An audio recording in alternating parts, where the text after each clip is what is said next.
ओम श्री गणेशाय नमः। श्रीमत्स्य महापुराणे नामाष्टचत्वारिंशदधिकद्विशततमोऽध्याय। शौनक उवाच। जगदन्मिदं पूर्वमासीत् दिव्यं हिरण्मयं प्रजापतेरियं मूर्तिरीत्ययं वेदकी श्रुति ततु वर्षसहस्रान्ते वेदोद्धर्वमुखं विभु लोकसर्जन हेतोस्तु विभोदादो मुखं पुनः भूयो क्षतधा बिभेदाण्ड विष्णु वैलोकजनकृत चकार जगच्चक्षात्र विभाग स विभाकृत यच्छिद्रमूर्ध्वमाकांक्ष विवराकृतितं गतं विहितं विश्वयोगेन यद्धस्तदर सातलं यदण्डमाकरोत् पूर्वं देवो लोकचिकीर्ष्या तत्र यत् सलिलं सक्नं सोऽभवत् काञ्चनो गिरि शैले सहस्रमर्हति मेदिनी विश्वमाभवत्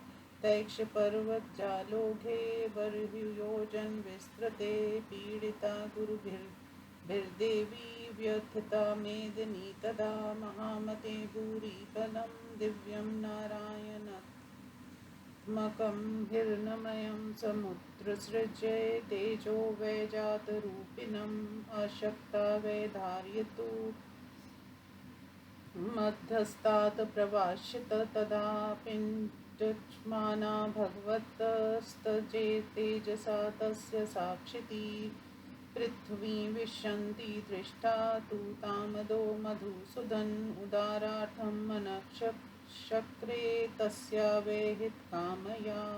श्री भगवान उवाच। मतेज एषा वसुधा समासाद्य तपस्विनी रसातलं प्रविशति पंके गौरवदुर्बला। पृथ्वीव्युवाच।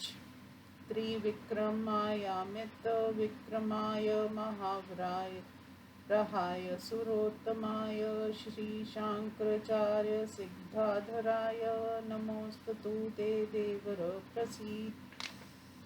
तवादेहा जगज्जातं पुष्करदीपमुत्थितं ब्रह्माण्डमहे लोकानां भूतानां शाश्वतं विदु तव प्रसादाद् देवोऽयं दिवं भूटङ्कते पुरन्दर त्वक्रोधादिबलवान् जनार्दन जितो बली दाता विधाता संहर्ता तवी सर्वं प्रतिष्ठितं मनोकृतान्तोऽधिपतिर्जलवलन पवनोधन वर्णाक्षाक्षं धर्माक्ष सागरास्तर्वोचला नद्यो धर्मक्ष कामक्ष यज्ञायज्ञस्य च क्रिया विद्या वेदं च सत्यं च हि श्रीकृति धृति क्षमा पुराणं वेद वेदांगं सांख्ययोगो भवाभवो जंगम स्थावरं चैव भविष्यं च भवत्स्यत् सर्वं तच्च त्रिलोकेषु प्रभावोपहितं तव त्रिदशोदारफलदा स्वर्गस्त्रीचारुपल्लव सर्वलोकमनकान्ता सर्वसत्त्वमनोहरा विमानानेकविटपस्तो यदामगुं दृष्ट्वा दिव्यलोकमहास्कन्ध सत्यलोकप्रशाखवान् सागराकार निर्यासो रसातलजलाश्रये नागेन्द्रपादपोपेतो जन्तुपक्षी निषेविता शिलाचार्यगण सत्वं सर्वलोकं योद्धृत्मा द्वादशा कर्मदीपो रुद्रैकादशप्तना वस्वष्टाचल संयुक्त त्रैलोक्या होमहोदधी सिद्धसाध्योऽमीक लीला सुपर्णा नीलसेविता दैत्यलोक महाग्राहो रक्षोर्रक्षशाकुला पितामह महाधैर्य स्वर्ग स्त्रीरतनभूषिता धीश्रीः कान्तिनिर्भृत्यं नदीभिर्रूपशोभिता कालयोग महापर्व प्रयागगति वेगवान् त्वं सवयोग महावीर्य नारायण महार्णव कालो भूत्वा प्रसन्नाभिर्दभिर्हृदायसे पुनः तव्या सृष्टा स्त्रियो लोकास्तवयैव प्रतिसहृता विशन्ति योगिना सर्वे त्वामेव प्रतियोजिता युगे युगे युगान्ताज्ञा कालमेघो युगे युगे मम्भारावताराय देव त्वं हि युगे युगे त्वं हि शुक्लकृत्युगे तेत्रायां च प्रभा द्वापरे रत्सङ्काश कृष्णकल्ली युगे भवान् वैवर्ण्यमभिधत्से त्वं प्राप्त तेषु युगसन्धिषु वैवर्ण्य सर्वधर्माणामुत्पादयसि वेद्विता भासि वासि प्रतपसि त्वं च पासि विचेष्टसे कुदञ्चसि श्रान्तिमायासि त्वं दीपयसि वर्षसि त्वं हास्यसि न निर्यासि निर्वाप्यसि जाग्रसि निशेषयसि भूतानि कालो भूत्वा युगक्षये शेषमात्मानमालोक्य विशेषयसि त्वं पुनः युगान्तागम्य वलीभेषु सर्वभूतेषु किञ्चन यातेषु शेषु भवसि तस्माच्च शेषोऽसि कीर्तिता च वनोत्पत्तियुक्तेषु ब्रह्मेन्द्रवरुणादिषु यस्माच्च व्यवसे स्थानात् तस्मात् संकीर्तयेत्सु यथा ब्राह्मणामिन्द्र च यम रुद्रं वरुणमेव च निग्रहारसे यस्मात् तस्माद्वरीरिहोचयसे सन्तान्यसि भूतानि वपुषा यशसा श्रिया परेण वपुषा देव तस्माच्चासि सनातना यस्मात् ब्रह्मादयो देवा मुन्यश्रोत्रतेजसा न तेनान्तत्वधिगच्छन्ति तेनानन्तसत्त्वमुच्यसे न शिक्षसे न शरसे कल्पकोटिश्च तैरपि तस्मात् त्वम् अक्षरत्वाच्च अक्षराक्षरकीर्तिता विष्टबन्धं यत्त्वया सर्वं जगत् स्थावरजङ्गमं जगद्विष्टम्भना चैव विष्णुरेवेति कीर्तयसे विष्टभयतिष्ठसे नित्यं त्रैलोक्यं सचराचरं यक्षगन्धर्वनगरं समूढूतपनगमव्याप्तं व्ययव्यविष्ठा त्रैलोक्यं सचराचरं तस्माद् विष्णुरिति प्रोक्ता स्वयमेव स्वयंभुवा नारायत्युच्यते व्यापो ऋषिभिस्तत्त्वदर्शिभिः अध्ययनं तस्य ता पूर्वं तेन नारायण संवृता युगे युगे प्रनष्टां गा विष्णुविन्दसि तत्त्वतः गोविन्दति न ततो नाम्ना प्रोचयसे ऋषिभिस्तथा ऋषिकानेन्द्रियनयाहस्फुस्तत्त्वज्ञानविशारदा ईर्षिता च त्वमेतेषां ऋषिकेशस्तथोच्यसे वसन्ति तव्यभूतानि ब्रह्मादीनि योग्यक्षे त्वं वावस्ससि भूतेषु वासुदेवस्तथोच्यसे सङ्कर्षसि भूतानि कल्पे कल्पे पुनः पुनः तथा सङ्कर्षण प्रोक्तस्त्व ज्ञानविशारदे प्रतिवयूहेन तिष्ठन्ति सदेवासुर राक्षसा प्रवृत्त्यु सर्वधर्माणां प्रद्युम्नस्तेन चोच्यसे निरोध्या विद्यते यस्मान् ते भूतेषु कञ्चन अनिरुद्धस्ततः प्रोक्ता पूर्वमेव महर्षिभिः यत् तत्व्याधार्यते विश्वं तव्या संकीर्यते जगत् त्वं धारयसि भूतानि भुवनं त्वं बिभर्षि च यत् तव्याधार्यते किञ्चित् तेजसा च बलेन च मया हि धार्यते पञ्चान्नादृतं धार्यतव्या न हि तद् विद्यते भूतं तव्या यन्नात्र धार्यते त्वमेव पुरुषे देव नारायण युगे युगे मम्भारावतरं जगतो हितकामयया तवेव तेजसा क्रान्ता रसातलतलगता त्रायस्वमासुरश्रेष्ठवामेव शरणं गतान् दानवेऽपि टच मानाहं राक्षसेक्षुरातुम्बी त्वामेव शरणं नित्यम् मोपयामि सनातनं त्वानं मेऽस्ति भयं देव यावनं त्वां ककुटिनं शरणं यामि मनसा शक्तशोपयुपलक्ष्ये उपमानं न ते शक्ता कर्तुसेन्द्रादिवोकसा तत्त्वं त्वमेव तद्वेत्तसि निरुतरमत्परमा। शौनकुवाच तथा प्रीत स भगवान् पृथ्वीवेय शाङ्कृचक्रधृक् कामस्य यथा काम प्रीतिवान् हरि अब्रवीच महादेवी माधवीयं सत्त्वोत्तमं धारयिष्यति यो मत्र्यो नास्ति तस्य पराभवा लोकान्निष्कल्मषांशेव वैष्णवान् प्रतिपत्त्यस्य ते एतदाश्रय सर्वस्वं माधवीयं सत्त्वोत्तमम् अधीतवेद पुरुषो मुनिप्रीतमना भवेत् मा भयधरणी कल्याणी शान्तिव्रजममाग्रता एष त्वामुचितं स्थानं प्रापयामि मनीषितम्।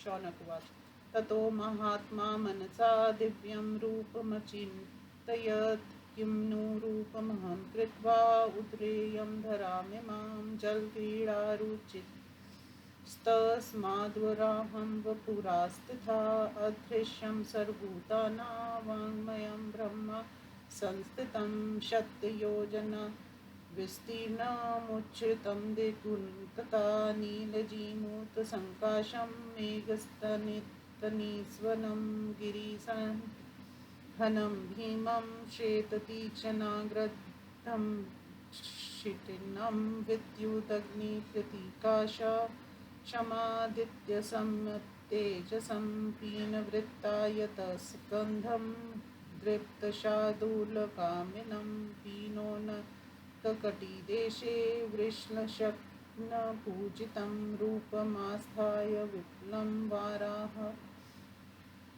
मजितो हरि पृथिव्युदरनायैव प्रविवेश रसात्तलं वेदपादो युपदृष्टं क्रतुदन्ती क्षितिमुखा अग्निजीवो दर्भलोमा ब्रह्मा शीर्षो महातपा अहोरात्रेक्षन्धरो वेदाश्रुतिभूषणा आजयनासस्त्रुवतुण्ड सामघोषस्वनो महान् सत्यधर्ममये श्रीमान् कर्मविक्रम सत्कृता प्रायश्चित्तनको घोरा पशुजानुर्मुखाकृति उद्यगीथ होम्यलिङ्गोऽथ बीजोष धीमाफला वायवन्तरात्मा यज्ञा स्थिविकृति सोमशोनिता वेदसङ्गतो हवि गन्धो हव्य कव्यविभागवान् प्रागंवश्यकायो धृतिमाननाद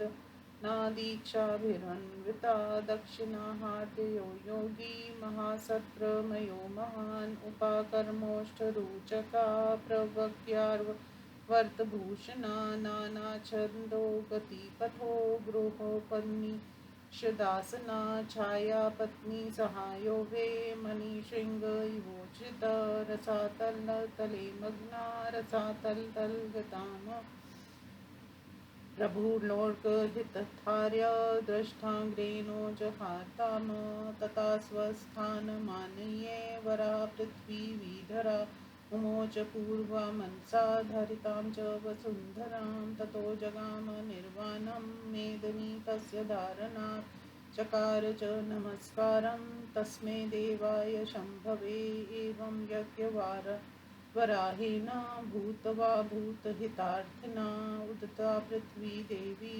सागराम्बुगता पुरा अथोदत्य श्रुतिं देवो जगत्स्थापनेच्छया पृथ्वी प्रविभागाय मञ्चक्रे मभुजे क्षणा रसां गतामेवं चिन्ते विक्रम सुरोत्तम प्रवर वराहुरु पृथुक वृषा कपि प्रसभं थेक दृष्टया समुदरधरणी मतुल्य परुषा इति श्रीमात्से महापुराणे वराह प्रादुर्भावो नामाष्टशतवर्षधिकशततमोऽध्याय। हिंदी अनुवाद।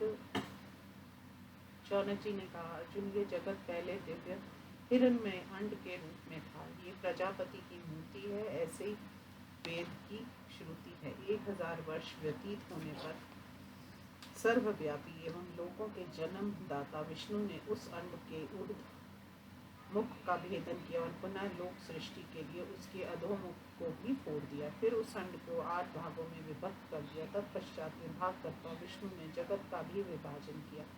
विश्व सृष्टा भगवान द्वारा किया गया जो ऊपर का छिद्र था वह विवर के आकार वाला आकाश, और जो नीचे का छिद्र था वह रसातल हुआ। भगवान ने पूर्व काल में लोक सृष्टि की कामना से जिस अंड को उत्पन्न किया था उससे जो जल टपका था वह स्वर्ण में सुमेरु पर्वत हुआ, और हजारों पर्वतों के संयोग से विशाल पृथ्वी विष्मा अर्थात ऊंची नीची हो गई। उस समय अनेकों योजन विस्तृत उन भारी पर्वत समूहों से पीड़ित हुई पृथ्वी व्याकुल हो गई। महामते, तब पृथ्वी को जो स्वर्ण में तेज से युक्त महान बल से संपन्न और नारायण स्वरूप था, उस दिव्य हिरण में अंड को धारण करने में असमर्थ होकर उसे त्याग कर नीचे की ओर जाने लगी। क्योंकि वह उन भगवान के तेज से पीड़ित हो रही थी, तब भगवान मधुसूदन ने पृथ्वी को नीचे प्रवेश करती हुई देखकर लोक कल्याण भगवान से उसका उद्धार का विचार किया। श्री भगवान ने कहा, ये तपस्विनी पृथ्वी मेरे तेज को प्राप्त कर धारण करने में असमर्थ हो कीचड़ में फंसी हुई दुबली गौ की भांति रसातल में प्रवेश कर रही है। पृथ्वी ने कहा, जो 3 पग में पृथ्वी को नाप लेने वाले वामन रूप, अमित पराक्रमी महाबहार रूप, सुरेश तथा लक्ष्मी धनुष चक्र खंड और गदा धारण करने वाले हैं, ऐसे आपको नमस्कार है। देवश्रेष्ठ, आप मुझ पर प्रसन्न हो जाइए। प्रभु, आपके शरीर से जगत उत्पन्न हुआ है, पुष्कर दीप की उत्पत्ति हुई और ब्रह्मा प्रकट हुए हैं। आप सभी लोगों और प्राणियों के सनातन पुरुष माने जाते हैं। आपकी कृपा से देवराज इंद्र स्वर्ग का उपभोग कर रहे हैं। जनार्दन, आपके क्रोध से बलवान बलि जीत गया। आप धाता विधाता और संहर्ता हैं। आप में समस्त जगत प्रतिष्ठित है। मनु, प्रजापति, यम, अग्नि, पवन, मेघ, वर्ण, धर्म, आश्रम धर्म, समुद्र, वृक्ष, पर्वत, नदियां, धर्म, काम, यज्ञ, यज्ञ की क्रियाएं, विद्या, जानने योग्य अन्य बातें, जीवगण, लज्जा, ली, श्री, प्रीति, धैर्य, क्षमा, पुराण, वेद, वेदांत, सांख्य, योग, जन्म, मरण, जंगम, स्थावर, भूत और भविष्य, ये सभी तीनों लोकों में आपके प्रभाव से आच्छादित हैं। आप देवताओं को उत्तम फल देने वाले, स्वर्ग की रमणियों के लिए सुंदर फल स्वरूप, सभी लोगों के मन को प्रिय लगने वाले, सभी जीवों के मन के हरण करता विमान रूपी, अनेक वृक्षों से युक्त, मेघों के जल रूप से मधु टपकने वाले, दिव्य लोक रूप महान सकंद वाले, सत्य लोक रूप शाखाओं से युक्त, सागर रूप रस रसातल की तरह जल के आश्रय स्थान, रावत रूप से वृक्ष से युक्त तथा जंतुओं और पक्षियों से सुसेवित हैं। आप शील, सदाचार और श्रेष्ठ गण से युक्त, सर्वलोकमय वृक्ष, बाहर आदित्यों से युक्त, दीप, 11 रुद्र रूप नगर, 8 वसु रूप पर्वत, त्रिलोकी रूप जल से परिपूर्ण, महासागर से और साध्य रूप लहरों से युक्त, गरुड़ रूप वायु से सेवित हैं। दैत्य समूह रूप महान ग्रह, राक्षस और नाग रूपी मछलियों से व्याप्त, ब्रह्मा रूप महान धैर्य संपन्न, स्वर्ग की अप्सरा रूप रतन से विभूषित हैं। आप बुद्धि, लक्ष्मी, लज्जा और कांति रूप नदियों से नित्य सुशोभित तथा काल के योग से उत्पन्न होने वाले महापर्व के समय वेग पूर्वक प्रयाग में गमन करने वाले हैं। नारायण, आप अपने योग रूपी महापराक्रम से संपन्न महासागर हैं। पुनः आप ही काल बनकर निर्मल जल से जगत को आह्लादित करते हैं। आपने तीनों लोगों की सृष्टि की और आपसे ही उनका संहार होता है। आपके द्वारा नियुक्त किए गए सभी योगी आप में ही प्रविष्ट होते हैं। देव, आप प्रत्येक युग में प्रलयागिन और प्रत्येक युग में प्रलयकालीन मेघ हैं तथा मेरा भार उतारने के लिए आप प्रत्येक युग में अवतीर्ण होते हैं। आप कृतु युग में श्वेत वर्णन, तेतरा में चंपक पुष्प सदृश पीत वर्णन, द्वापर में रक्त वर्णन, कली युग में श्याम वर्ण हो जाते हैं। वेद यज्ञ युग संधियों के प्राप्त होने पर आप विवर्णता को धारण करते हैं और सभी धर्मों में विपरीतता उत्पन्न करते हैं। आप प्रकाशित होते, प्रवाहित होते, तपते, रक्षा करते और चेष्टा करते हैं। आप क्रोध करते, शांति धारण करते, उद्दीप्त करते और वर्षा करते हैं। आप हंसते, स्थिर रहते, मारते और जागते रहते हैं तथा प्रलय काल में काल बनकर सभी जीवों को निशेष कर देते हैं। फिर अपने को शेष बचा हुआ देखकर पुनः आप उसकी वृद्धि करते हैं। युगांत की अग्नि में सभी भूतों के दग्ध हो जाने पर एकमात्र आप शेष रहते हैं, इसलिए आप शेष नाम से पुकारे जाते हैं। ब्रह्मा, इंद्र, वरुण आदि देवता उत्पत्ति और पतन से युक्त हैं, किंतु आप अपने स्थान से च्युत नहीं होते, इसलिए अच्युत कहलाते हैं। चूंकि आप ब्रह्मा, इंद्र, यम, रुद्र और वरुण का निग्रह पूर्वक हरण करते हैं, इसलिए यहाँ हरि कहे जाते हैं। देव, आप अपने शरीर, यश, श्री और विराट शरीर द्वारा सभी जीवों का विस्तार करते हैं, इसलिए सनातन है। चूंकि ब्रह्मा आदि देवगण और उग्र तेजस्वी मुनिगण आपका अंत नहीं जान पाते, इसलिए आप अनंत कहे जाते हैं। सैकड़ों करोड़ कल्पों में भी ना तो आप क्षीण होते हैं और ना नष्ट होते हैं, इसलिए विनाश रहित होने के कारण आप अक्षर कहे गए हैं। आप संपूर्ण चराचर जगत को स्तंभित किए रहते हैं, इसलिए जगत का विष्टंभन करने के कारण विष्णु कहे जाते हैं। आप सचराचर त्रिलोकी को नित्य अवरुद्ध करके स्थित रहते हैं तथा आप ही यक्षों एवं गंधर्वों के नगरों से संपन्न और महान नागों से युक्त चराचर सहित त्रिलोकी में प्रवेश करके उसे व्याप्त किए रहते हैं। इसलिए स्वयं ब्रह्मा ने आपको विष्णु नाम से अभिहित किया है। तत्वदर्शी ऋषियों ने जल का नाम नारा कहा है और वह पूर्व काल में आपका निवास स्थान था, इसी से आप नारायण कहे जाते हैं। विष्णु प्रत्येक युग में नष्ट हुई गोरूपिणी पृथ्वी को तत्वतः आप ही प्राप्त करते हैं, इसलिए ऋषिगण आपको गोविंद नाम से पुकारते हैं। तत्व ज्ञान में निपुण जन इंद्रियों को ऋष कहते हैं और आप उन इंद्रियों के शासक हैं, अंत ऋषिकेश कहे जाते हैं। युगांत के समय ब्रह्मा आदि सभी प्राणी आप में निवास करते हैं और आप प्राणियों में निवास करते हैं, इसलिए आप वासुदेव कहलाते हैं। प्रत्येक कल्प में आप पुनः पुनः प्राणियों को आकर्षित करते हैं, इसलिए तत्व ज्ञान विशार दो ने आपको संकर्षण कहा है। आपके प्रभाव से देवता, असुर और राक्षस अपने अपने व्यूहों में स्थित रहते हैं तथा आप सभी धर्मों के विशेषज्ञ हैं। अंत प्रद्युम्न नाम से कहे जाते हैं। चूंकि सभी प्राणियों में कोई भी आपका निरोध करने वाला नहीं है, इसलिए महर्षियों ने पहले से ही आपका अनिरुद्ध नाम रख दिया है। आप विश्व को धारण करते हैं, आपको जगत संहार भी कहते हैं। आप ही प्राणियों को धारण करते हैं और आप ही भुवन का पालन पोषण करते हैं। आप अपने तेज और बल से जो कुछ धारण करते हैं, उसी को पीछे मैं भी धारण करता हूँ। आपके द्वारा धारण ना की हुई वस्तु को मैं धारण नहीं करती। ऐसा कोई भी प्राणी नहीं है जिसे आपने इस जगत में धारण ना किया हो। नारायण देव, आप ही प्रत्येक युग में संसार की कल्याण भावना से मेरे ऊपर पड़ने वाली असहनीय भार को दूर करते हैं। मैं आपके ही तेज से आक्रांत हो रसताल में पहुंच गई हूँ। सुरश्रेष्ठ, मैं आपकी शरणागत हूँ, आप मेरी रक्षा कीजिए। मैं दुरात्मा, दानवों एवं राक्षसों से पीड़ित होकर नित्य आप सनातन की शरण में जाती हूँ। देव, मेरे लिए भय तभी तक रहता है जब तक मैं मन से आप कंकुची की शरण में नहीं आती हूँ। मैंने सैकड़ों बार ऐसा देखा है। इंद्र सहित समस्त देवगण आपकी समानता करने में समर्थ नहीं है। आप ही उस परम तत्व के ज्ञाता हैं, इसके बाद आप मुझे कुछ नहीं कहना है। शौनक जी ने कहा, तदंतर शार्ग, धनुष और चक्र धारण करने वाले भगवान विष्णु ने पृथ्वी पर प्रसन्न होकर उसके यथेष्ट मनोरथ को पूर्ण कर दिया। तत्पश्चात उन्होंने कहा, महादेवी, जो मनुष्य इस उत्तम महावीय स्तोत्र को धारण करेगा उसका कभी पराभव नहीं होगा, वह पाप रहित वैष्णव लोगों को प्राप्त होगा। ये उत्तम माधवीय स्तोत्र सभी आश्रम से परिपूर्ण है। वेदाध है, आई पुरुष और मुनि इससे प्रसन्न हो जाते हैं। धरणी, तुम भय मत करो। कल्याणी, तुम मेरे सामने शांत धारण करो। मैं तुम्हें मन से उचित स्थान प्राप्त कराऊंगा।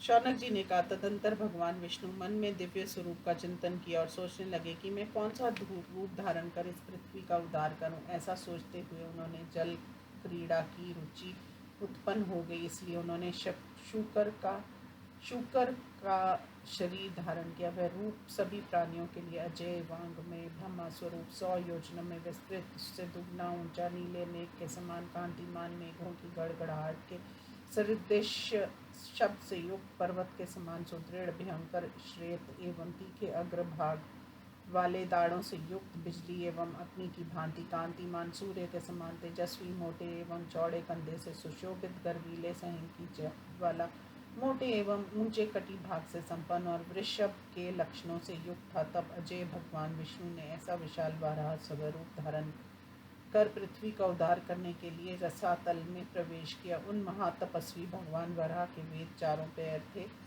यज्ञ स्तंभ उनकी दाढ़ें थी, यज्ञ उनके दांत थे, यज्ञ का कुंड उनका मुख था, अग्नि उनकी जीभ थी, कुश उनके रोए थे, ब्रह्मा उनका मस्तक था, दिन और रात उनके नेत्र थे, वेदों के 6 अंग उनके कान के आभूषण थे, घृताहुति उनकी नासिका थी, स्त्रुवा उनका धंधा, साम वेद का उच्च स्वर शब्द था। वे सत्य और धर्म से युक्त, श्री संपन्न और काम रूप प्रक्रम से सत्कृत थे। प्रायश्चित उनके भीषण नख और पशुगण जानू भाग थे, यज्ञ उनकी आकृति थी, उद्गीत द्वारा किया गया हवन उनका लिंग था, बीज और औषधियाँ महान फल थी, वायु उनका अंतरात्मा, यज्ञ अस्थविकार सोमरस रक्त वेद कंधे और हविगंध था। वे भगवान हव्य तथा कव्य के विभाग करने वाले थे। प्रागवंश उनका शरीर था, वे कांतिमान और अनेक दीक्षाओं से दीक्षित थे। दक्षिणा उनका हृदय था, वे परम योगी और महान यज्ञ महापुरुष थे। उपाकर्म उनके होठों के फल, प्रवर्ग्य संपूर्ण आभूषण, समस्त वेद गमन मार्ग और गोपनीय उपनिषदें उनका आसन थी। छाया उनकी पत्नी थी, वह मणि श्रृंग के समान ऊंचे थे। ऐसे वराह भगवान ने रसातल में जाकर डूबी हुई पृथ्वी का लोक हित की कामना से अपने दाढ़ों के अग्रभाग पर रखकर उद्धार किया। इसके बाद पृथ्वी को धारण करने वाले वराह भगवान ने पहले